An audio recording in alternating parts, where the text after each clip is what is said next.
Graça e paz, amados, maravilha do Eterno, abençoados, abençoados, riqueza do Todo-Poderoso Deus, trunfo do Senhor, joia preciosíssima, corra linda do Senhor, mais um Café com Deus com o pastor Maurício Loureiro. O café de hoje está lá em Mateus capítulo 8, versículo de número 10. Muito obrigado você que se inscreveu no canal, muito nos fortalece, sabe que eu tenho um compromisso de orar por você. Você que não se inscreveu, me ajuda aí, gente. Corre lá nas letrinhas azuis, clicou, é um link que te direciona para o YouTube, lá você clica em inscrever-se, que é automático, ok? Obrigado você que tem compartilhado, dado um gostei para nós, não esquece, não começou o vídeo aí já, clica em gostei, ok?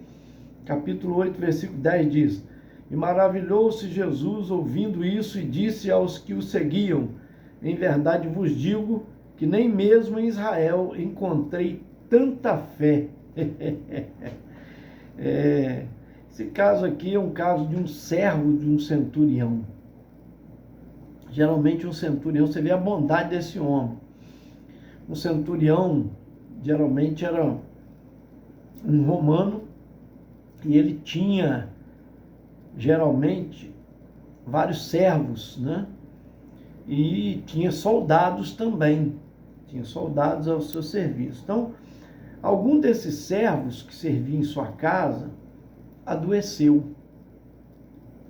Se é outro, descarta ele, manda outro servo, né? Tem lá 5 servos, 8 servos servindo, deixa ele para lá e pega outro.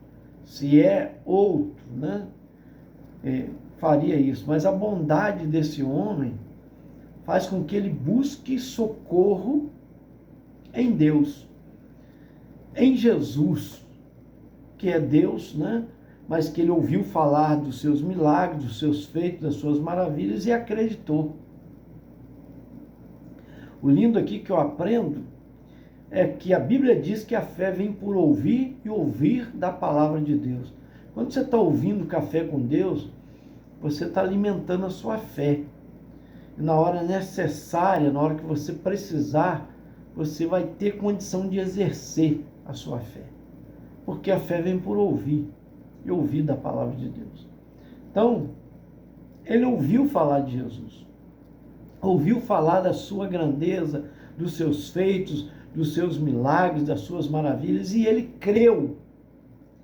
E é interessante que há pessoas que andavam com Jesus no meio da multidão e até apertando Jesus, curiosamente, para ver algum milagre, para ver, né, na expectativa de ver algum sinal, alguma maravilha, estavam por perto, disputavam, né, corpo a corpo, o desejo de estar próximo de Jesus para ver e ouvir ele falar, os ensinos que ele dava, e ele, Jesus, ia ao encontro dos necessitados. Mas veja que esse homem não está seguindo a Jesus aqui, mas quando ele ouviu falar, foi o suficiente para aguçar sua fé, acreditar que ele tem poder para curar. E então ele envia, olha só, judeus que vão pedir o Senhor Jesus para ir até a sua casa. Interessante, parece que lá se não me foge a memória, Lucas capítulo 7, né, narra essa história, dizendo que esses homens disseram para ele, para Jesus: venha atendê-lo, porque ele é um homem bom, ele que construiu para nós a sinagoga. Olha só, quer dizer, o templo hoje, a congregação que nós temos para adorar o Senhor, nosso Deus, foi construída por ele. Então Jesus vai para a sua casa para atendê-lo, vai com esses homens. Interessante que no meio do caminho, alguns amigos interpelam o Senhor e dizem: olha, ele pediu para te avisar que ele não é digno que o Senhor entre em sua casa, mas se o Senhor disser uma palavra, é o suficiente. Ele crê que uma palavra que o Senhor der, assim como ele tem soldados à sua serviço, à sua disposição, Ele dá uma ordem, faz isso, eles fazem, faz aquilo, ele faz. Vai lá, eles vão, vem cá, eles vêm. Assim, se o Senhor liberar uma palavra de cura para o servo dele, ele acredita que o servo será curado. O Senhor não precisa de entrar debaixo do seu teto. Gente, a Bíblia diz aqui, nós acabamos de ler, no versículo 10, e lá em Lucas 7, versículo 9, ele diz a mesma coisa, que diz assim: maravilhou-se Jesus, ouvindo isso, e disse aos que o seguiam: em verdade vos digo que nem mesmo em Israel encontrei tanta fé. Olha só, Jesus veio para atender, buscar as ovelhas perdidas de Israel. Tanto é que quando ele manda os discípulos, ele primeiro ensina, né, anda com eles ensinando, e um dia ele os envia de 2 a 2. E eles dizem: vá às ovelhas perdidas de Israel. Não pare em aldeia de samaritano, não saudeis aos gentios. Ele vai dizendo, quer dizer, a missão de vocês é ir às ovelhas perdidas, assim como o Pai me enviou, eu envio a vós, quer dizer, eu envio vocês. Mas vê que aqui esse homem não é judeu.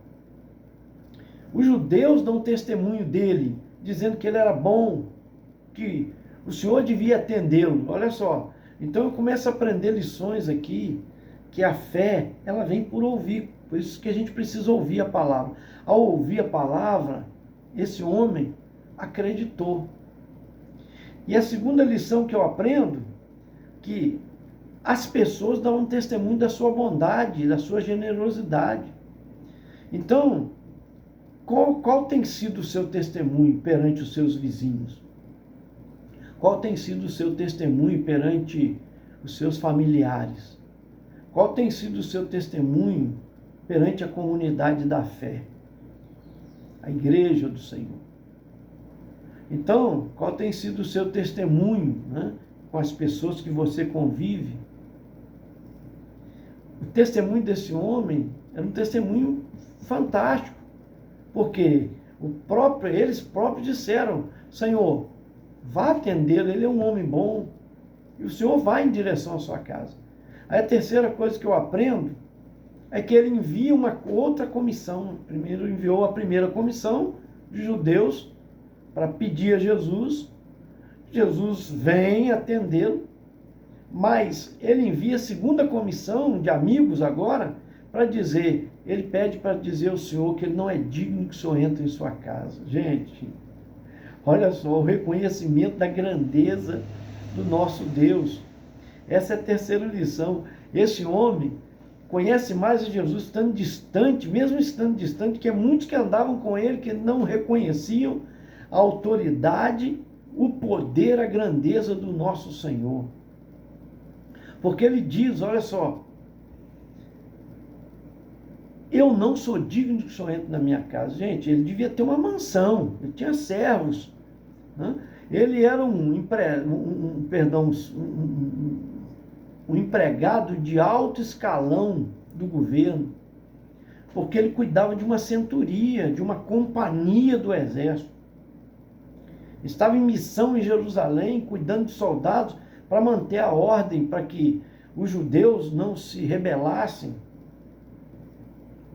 Mas veja que, além da bondade do seu coração, de fazer a congregação para os judeus, de intervir por um servo, ele não está intervindo por um filho, por uma filha, não. Olha a preocupação desse homem, que coração esse homem tem. Ele está intervindo pelo seu próximo. Quantos de nós, às vezes, só pensamos em nós, na nossa família, e não intervimos por outras pessoas? Por isso que a gente precisa ser intercessor, orando sempre pelas pessoas, pelos pedidos de oração, pelas pessoas que precisam, estão aflitas, necessitadas. Você precisa orar.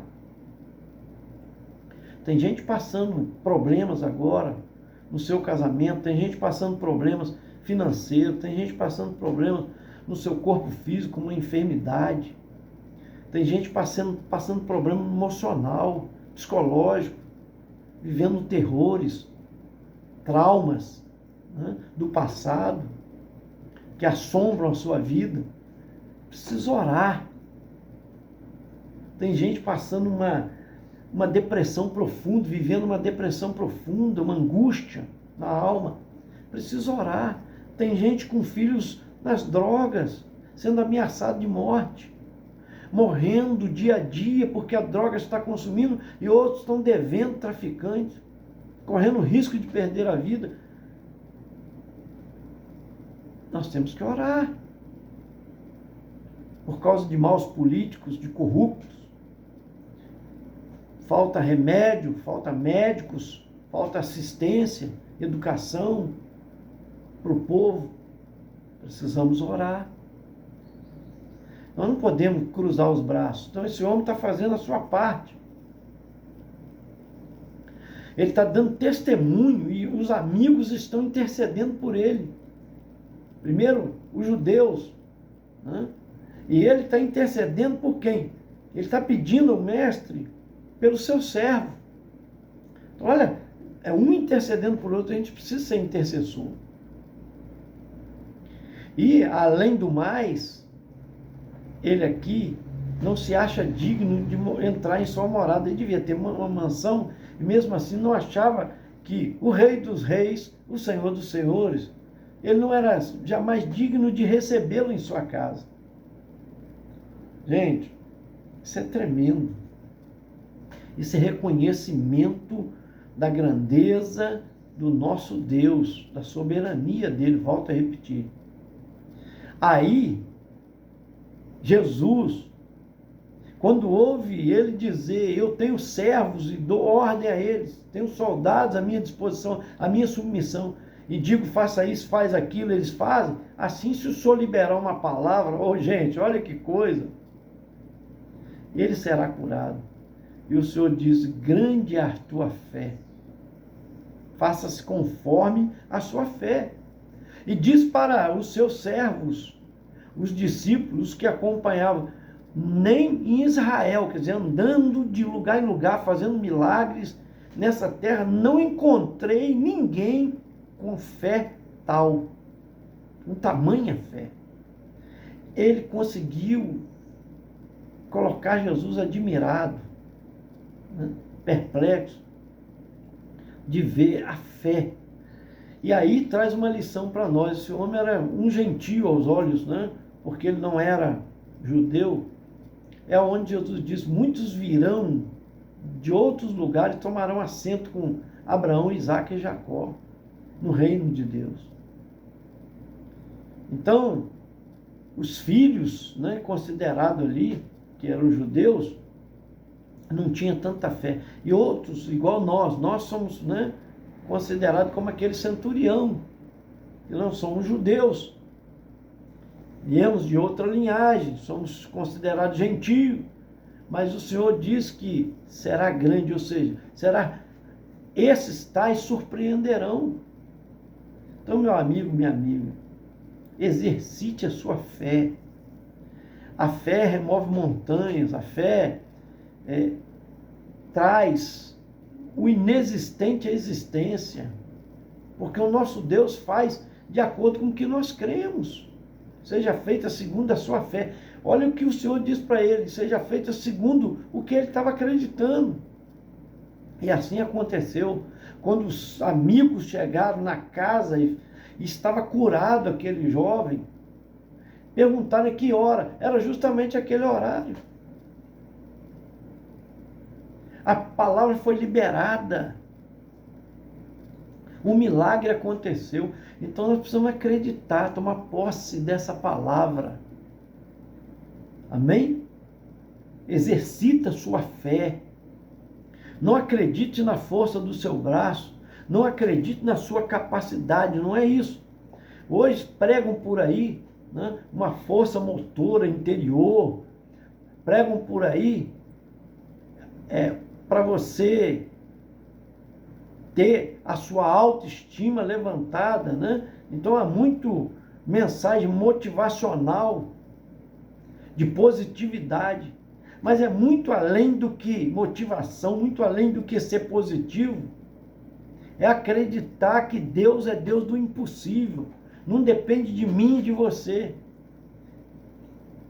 Deus faz maravilhas, a gente tem que acreditar nisso. E acreditar que vai acontecer na sua vida um milagre. E se você falar, olha, o poder da palavra, o Senhor me disse, se o Senhor disser uma palavra, assim acontecerá. Então o Senhor diz, seja feito segundo o que você acreditou, o que você disse. Então, olha, cuidado com o que você fala. Você fala, não vai dar certo? Não vai dar certo. Mas se você falar, vai dar certo, vai dar certo. Não é por ser motivacional, não é isso. Não é a força do pensamento positivo, não é isso. É a fé. É acreditar que vai acontecer. E se você toma posse pela fé, assim vai acontecer. Porque o nome do Senhor Jesus é poderoso para fazer. Acredite e profetize vitória na sua vida, mudança na sua história, transformação, milagre, salvação, cura. Recebe aí. Jesus morreu na cruz, não foi em vão, foi para provar o amor dele, que ele tem por mim e por você, e que ele fará se nós acreditarmos.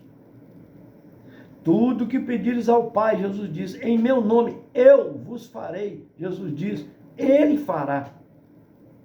E se você crer, assim acontecerá. Ele disse, certa feita, quando ele amaldiçoou uma figueira, e quando retornaram de Jerusalém, viram a figueira, olha, Senhor, secou até a raiz. Ele disse, se vocês tiverem fé, tudo é possível que crê. Então toma posse, gente, em nome de Jesus. Eu quero orar por você. Pai Todo-Poderoso, Criador dos céus e da terra, na tua presença, coloca essas vidas que estão recebendo o café com Deus, que é uma porção da tua palavra explicada, oração pela pessoa, pela sua família. Eu apresento o Senhor, meu Pai, essas vidas, a Rosa Maria e família, aqui próxima à nossa rua, aqui, Eduardo Jordão, a rua que eu fui criado na minha infância. Oro também, ó Deus, pela Silene Maria da Silva e família lá de Florianópolis, Santa Catarina. Também oro pela Bebel Freitas e família e pela pela Marina Bittencourt e família lá de Sapucaia do Sul, Rio Grande do Sul. Oro também, ó Deus, pelo Rogério Gutenberg, família lá de Salvador, Bahia, pela Vera Cabreira e família, também Genivaldo Belarmino da Silva, Genivaldo Silva, que é o compositor e cantor lá de Dourados, Rio Grande do Sul, ele e família, a Leda Ferreira e família lá de São Paulo, o Elias Mateus e família também. Eu oro, meu Pai, pela Rosângela Alves e família, seu filho José Gabriel Alves Tinoco. Oro também pela Renata Givizies e família. Oro também, ó Deus, pela vida da pastora Rosaura Marques e família, pelos seus pedidos, meu Pai.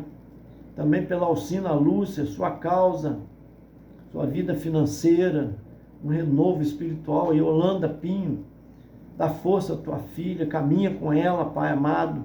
O Senhor é aquele que muitas das vezes nos carrega até no colo. Toma nas tuas mãos a vida da Yolanda. Toma a Camila Vilela, o Reinaldo Martins, a Júlia Vilela. Oro também pelo Jorge Luiz Rodrigues e família, pela Nelma lá de Pernambuco e família, seus filhos e netos, a Maria Helena de Souza Ferreira e família, Eliana Guerra e família, a Ivone Cruz, meu Pai amado, sua filha em especial, Andréia, está passando por uma cirurgia, em nome de Jesus, nesta quarta-feira vai passar, toma nas tuas mãos. Também toma uma mão, meu Pai amado, que está hospitalizado, meu tio João Rosa Vieira, tem estado com ele lá, toma nas tuas mãos. Toma Marilda Simões Nunes e família, o DJ Ronaldo Pitbull e família, Doutora Ana Beatriz, toma nas tuas mãos, guarda a tua filha, dá tua graça, teu poder, unção do teu Espírito a ela. E a Elisângela, Aparecida e família, em nome de Jesus. Esse foi mais um Café com Deus. Te aguardo até o próximo.